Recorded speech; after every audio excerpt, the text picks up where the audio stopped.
We're in day 3. And this is pretty interesting because we're now at 16%. We went from 6%, 10%, and now to 16%. And all I've done is just use the phone, message a few people, a handful of people, it's probably less than 10, and then it's just been posting on social media, Instagram and YouTube. Some of you who have donated may be watching this, and I thank you so much. I really appreciate it.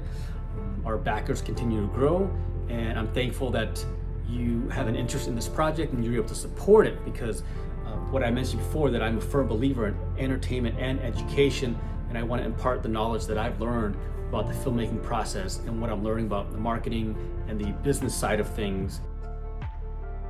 I want to go back to the strategy that I was talking about, that we're working on employing, which is Facebook ads. Yesterday was able to run the ads, went up to $44.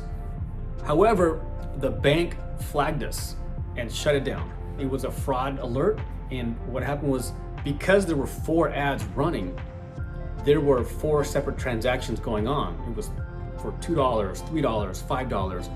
And the bank saw that, stopped it right away, because that looks like unusual activity. That's a lot of transactions. I had to get someone on Fiverr that is more knowledgeable, because there was an error message. I didn't understand what the error message was. It didn't say, hey, your bank is stopping you. Overnight, I had to, deal with it. I didn't sleep until 3 a.m. I was finishing the day 2 video as well. At this moment, it's still not freed up, so we'd only spent $44. That's not enough to test out how the ads are performing. It kept glitching. There were just glitch after glitch after glitch. I had to go into Google or YouTube and figure out what that error message was and how to resolve it. And things just kept piling up and piling up. And this has been quite a process, but I am dedicated to figuring out, in terms of the online marketing space, how this can work for a film. Because I have a background in e-commerce, I did online marketing for a variety of products that were personal care products, a business I had for 8 years, the family business. But this is completely different, because when you're selling commodities, like, that doesn't change. You can keep selling it. Someone buys a soap, they use it up, they're gonna need another soap. You can sell it to them again. You have a repeat buyer. With the film, someone watches it once, well, that's another story, because do they really need to watch it again? How many times can they keep watching it? And I go back to films, and maybe once every 10 years I'll rewatch a movie. And so it's hard to get repeat buyers. You have to just sell it right at the outset, in terms of like the opening box office weekend, and that's what a lot of the films shoot for, to make the money up front. And also there's piracy issues, because we're dealing with digital products. Part of the reason of creating this merchandise is that I plan to bundle it all together and sell it through a sales funnel, to where if somebody only wanted to watch the film, they could pay, let's say, $10. You can watch it or download it. And if they wanted more, then there would be an upsell where there would be, okay, $27, and you can get some other digital products to go along with it, like the documentary, a digital book, you can get the storyboards, educational material to go with it. Or something higher price, which is like, let's say, $97, and then you get some physical products along with the digital products.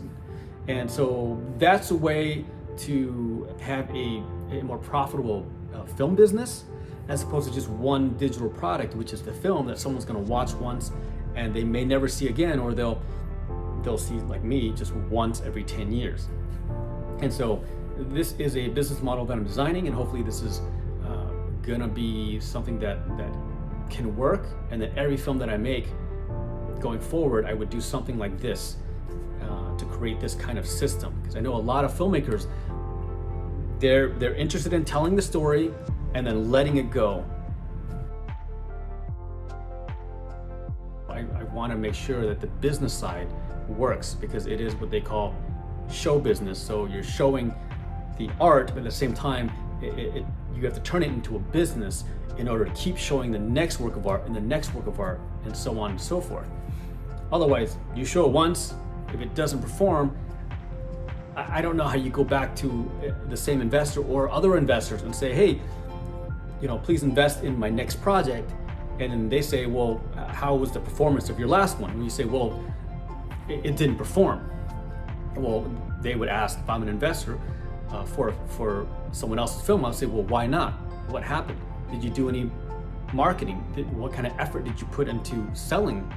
And if the filmmaker says, well, I just gave it to a distributor and that was it, well, you can take that route, but I don't subscribe to that, because I would rather take the ownership to understand sales and marketing of a film in order to maximize the return, the profitability of it. And I know a lot of filmmakers don't really talk about this side of the business, but I feel it's essential. You have to have both. You can't just have one and not the other, unless you find a really good partner to do that side of it that you really trust.